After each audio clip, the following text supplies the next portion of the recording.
Article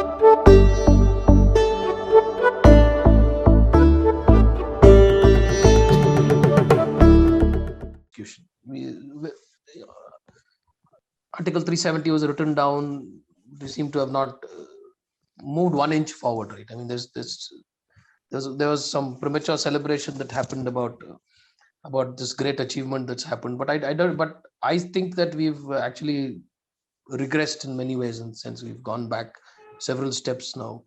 So one thing I wanted to ask is, because it's something that directly impacts you as a Kashmiri yourself, is why is the state? Why do you think the state has developed cold feet?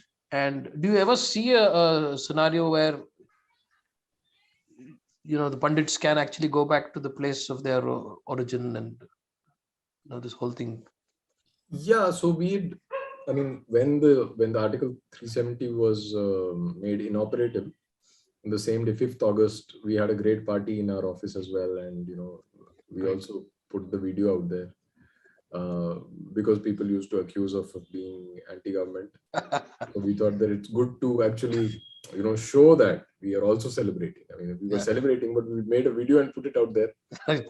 to sort of virtue signal only. Oh. Our own way of virtue signaling. Mm. But at the same time, the very next day or a couple of days after that, we did one video where we said that this is only the first step, and this means nothing if it is not followed up with more action. What that action is debatable, but there has to be something which happens. Unfortunately, nothing has happened because the Indian state does not have a vision with respect to Kashmir. And I've said that this several times, even with Arihant, I had a conversation a month or so back, where I made the same point that because we are caught in this secular modern republic sort of fantasy, that there is no long-term plan for where India is headed and who's in charge. And so the only things that are worthy of celebration are this, striking down of a piece of legislation somewhere. Whether that affects the reality in any way, or whether that reverses the genocide, the ethnocide that had gone on for not just decades but centuries. That is a question that no one is engaging with because the answers are not very pleasant. And so it's enough to just say that, okay, Article 370 had gaya, this is good enough because the Congress could not do it in 70 years, they did it in 7 years. So let's be happy. Okay, I mean, you can be happy, but then we shouldn't leave it at that. What next should be the immediate question, because then that will also give the government a feedback that there are people who are expecting more, which is not happening. And so we are stuck with that. I don't see Kashmiri Pandits going back, at least in the foreseeable future. I don't think I'm going to go back and settle in Kashmir, not because I don't want to, but because the conditions will not be favorable. If they were to give you if I think would it be possible if the government thought of gated secure communities, and even that was not You see, I mean, we were already living in clusters. right. The only thing that the government can now give is perhaps a boundary wall and a gate and some security guards. That is not going to work. That is not going to work. What we should be asking for is a complete, we need our share of the land. And that is what Panun Kashmir is about. Right. And I totally endorse that idea of Panun But Kashmir. you don't, there is also this argument that's, this argument being made that one of the things could be done is to, the demographic imbalance that exists right now can be balanced by populating it with Hindus. Do you think that is something? No. I mean, of course, that should be the plan, because ultimately it's a demographic problem. Right. But where is the intent and where is the where is the conversation around that? I can understand if they plan to do it discreetly, but there is no indication that that is going to happen. And the people on the other side are not just going to wait and watch and see their land getting occupied by other people from other regions. So it's not so easy to implement. What I had presented as the next step would be the creation of Kanun Kashmir and the enactment of the Kashmiri Hindus Resettlement Act, where in that video I had mentioned 10 demands of that act, which would include making the denial of atrocities, that negationism, that there were atrocities on Kashmiri Hindus in the past. Denial of that should be made a punishable offense, and much like how the Jews denial of the Holocaust. And we need to be given compensation for the loss of life and property in 1990, and creation of special courts for rehabilitation and to facilitate the resettlement. Other things like granting us the right to bear arms in the Union territory, because clearly it is not safe for us. So these are things that were, it's a list of 10 demands, and the kind of some of the reactions that came my way after that video were that, oh, you're basically asking for the moon. I agree that these are not demands that that have been articulated before, and that is why we are not back in Kashmir. If you are serious about reclaiming Kashmir, then you have to stretch your cognitive limits and to think about things in it from a different perspective, from a more assertive perspective, if Hindu society really wants that. But I don't see that happening. So here we are. Okay, but we're seeing examples of what happened there playing out, right? I mean, we saw it in. I also want to ask you, how are you with time now? Is there a hard stop at some time that you? No, that's okay. Right. Yeah. So we saw that playing out in West Bengal immediately after the elections, right? I mean, they were just. It seemed like they were waiting for the elections to get over and then come after those who voted for a particular party that, rightly or wrongly, is identified with the Hindus. And you had the establishment and the party itself not only not saying anything, but actually washing its hands off the entire problem. These people who, against all odds, stood up for them, did all that, were actually left to fend for themselves. So this is exactly what happened in Kashmir, right? I mean, we saw that in a limited laboratory, right? That happened for about in West Bengal as well. We don't seem to be we've not only not learned any lessons, but we are happy to see this similar kind of things being replayed. So, yes. When I was on Twitter, once someone from the right wing, so-called right wing, he said, "Why are you? You're always cribbing and you're always negative." The usual stuff that comes your way, and why don't you go back and go and settle in the valley, and you're always criticizing the party and on the government. So I said, look, I tell you something frankly, I am not worried about myself. We've lost this battle. Let's be fair. We've been thrown out of the valley. We've been killed. If you take a 800-year perspective, we've gone from being the owners of the place to being doormats and then finally being thrown into the dustbin. Right. So there is no question about our defeat. We have been defeated. Now my interest, or shall I say, my good self, the good Samaritan, what I'm trying to do now is to tell you that this is going to happen in other parts of the country. And if you can learn something from that experience, it is good for you. As far as Kashmiri Hindus are concerned, it's a goner. Yeah. Mm-hmm. So the thing is that this is going to happen. It's just a question of time. In all probability, this will not take more than a decade to erupt everywhere in small pockets. We are already seeing a transition. We are already seeing that, absolutely. In terms of narrative and in terms of what is acceptable to be said in public. Recently that fellow said that if we occupy the chicken neck and we will, we'll separate the Northeast. Right. So these are things that were usually not said in public earlier, but this is an indication of where this is headed. Yeah, it's absolutely.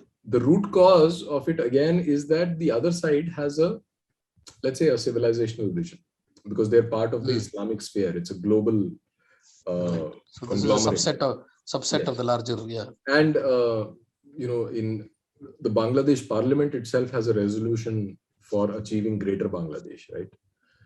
There is also the fact that due to global warming, they are estimating that their coastline, which is where most of their economic activity happens and which is the most densely populated zone of Bangladesh. There are about 5 crore or something, if I remember correctly. 5 crore people are expected to be displaced from the coastline of Bangladesh. And where are those people going to be headed to is anybody's guess. Right? Yeah. That is why they have the greater Bangladesh also. I mean, not just because of that, but that's also one more reason, other than their ideological and religious idea of expanding territory. That is where they are. So they're playing the long game. In one of the videos, I made the distinction between infinite and finite game. While from our side, we are only interested in maintaining the status quo. Which is impossible to maintain. And we think in 5-year election cycles that, okay, we will vote for this guy and then, for the next 5 years, we can sit and enjoy the ride. But they have a longer plan, and it's empirical fact that in terms of planning, longer plans are always achievable. Smaller plans, there is more entropy, there is more noise, and they tend to go haywire. Like if we plan what we'll be doing tomorrow at 8 p.m., chances are that we might not be doing exactly the same thing because there is so much entropy. But if we think that this is how, or I should read 10 books by 2023 February, chances are that I will achieve that objective. So long objectives are more achievable, and shorter objectives always go haywire. So in a game where one guy is playing with the infinite mindset and the other is playing the finite mindset, the infinite mindset is likely to win. And even in southern India, I think Kerala is in Kerala. We're seeing it playing out in Kerala. But in Andhra, it's a different game, right? I mean, it's evangelization that's causing most of crypto conversions. Yeah, crypto conversions, and there was the satellite image of Tirumala, which is almost now ringed and surrounded by this church planting activity that goes on. So it's like both the Abrahamic religions have started to like you say, play the long game and play it very well. I mean, they clearly have a plan that is being unrolled and steadily being. And one of the issues is, is it also true that we've not had a census from 2000 after 2011, right? We don't seem to want to do it for some reason. Because it looks like the results might shock us more than anything else, but there is this internationally accepted demographic tipping point, and I am assuming that thing like you said, I've been about people saying things in public that they weren't saying and wouldn't be saying if they had not reached a critical mass. Yeah. And I think if we do a proper census, I think we are already past that critical mass right now. Perhaps. Yes. So in that sense, how do you see this thing play out? How do you see us? No, I think that the main reason for that. I mean, if you look at these two um, religious groups, uh, by virtue of being global religions, uh, they have an organized global network, and a lot of funds are also infused in uh, towards achieving their political objectives, and they are structured in a way where, because they are political religions, especially the younger of the two, because they're political religions, they also have that fundraising structure within it, where you know I was reading a report in Hindustan Times that they raised in 2016. They had raised 40,000 crores uh, for as zakat, and where that money goes is anybody's guess. Uh, right from educational institutions to media lobbying to other activities that I wouldn't want to talk about. Right. So there are so many aspects to it. And if you compare that with our people, uh, there is, I mean, it's not a question of comparison. There is just no comparison from our side. There is nothing being raised for such things. One, because there are no institutions, like I said. Secondly, whatever we donate in the name of dharma is taken by the state. It's taken by the state, absolutely. So where is the comparison? And in such an event, how are you even placed to offer any resistance? Forget about launching a counter attacking strategy. And So and yeah, and they also seem to have at least one of the Abrahamic faiths. They also seem to have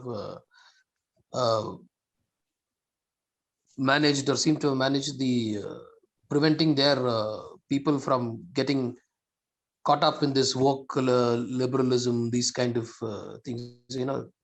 They seem to have. I think that also is an important reason. Deracination of the Hindus oh is yes, also is also is also parallelly causing us, because when we talk of Hindus who are dharmic Hindus, I think we're talking of a very small number actually. yeah, yeah, yeah. I'm not sure if it's above 40% or even 35% or something. So when we Yeah. say that we are 78% Hindus, or nowadays I see people being very careful. They say 75%, 78%. No longer it's an 80-20 kind of a divide. Those numbers are being carefully calibrated now. Kind of. So we're And not talking of again, that. and We are again, I mean, even within that group, hmm, the distinction that I made earlier about dharma versus adhyatma, right. that needs to be again taken into the calculation, because um, you may be a practicing Hindu, right, Hmm. and sincerely practicing, doing your nitya upasana and all that, and yet you may not be able to comprehend uh, what is happening at the collective level. So you are not an expert in dharma unless Hmm. you make like serious effort, and even then you're not sure. Like, I don't really know if my interpretation of dharma is as per the shastras. I Hmm. haven't gone to a traditional gurukul, so I am just another fellow who's just trying to cope with with whatever I can understand. But that's the situation with everyone, and I think that I'm still better placed because I've had the luxury of indulging in this kind of activity, like speculating and Hmm. reading and doing my own swadhyaya. But not everyone can afford that, and you are just basically practicing Hindus, but while you are practicing, you still are not competent to deal with matters of dharma. So, Yeah. it's a very deep crisis. That It's a very deep crisis, and I'm beginning to think that the real minority is this. We are the real minority actually, and in the sense, and we are this little frog that's slowly getting boiled, and we've gotten used to the warmth, and Oh, we think absolutely. we are. No, that too is not even a matter of debate. We are the real minority. I mean, in a Right. global context, in the modern times where national boundaries don't mean what they Anything. used to Yeah. mean, right? So we are in any way we are the minority, and that is why we are we are facing what we are. Ultimately, the global majority will have its way, and that's what is happening.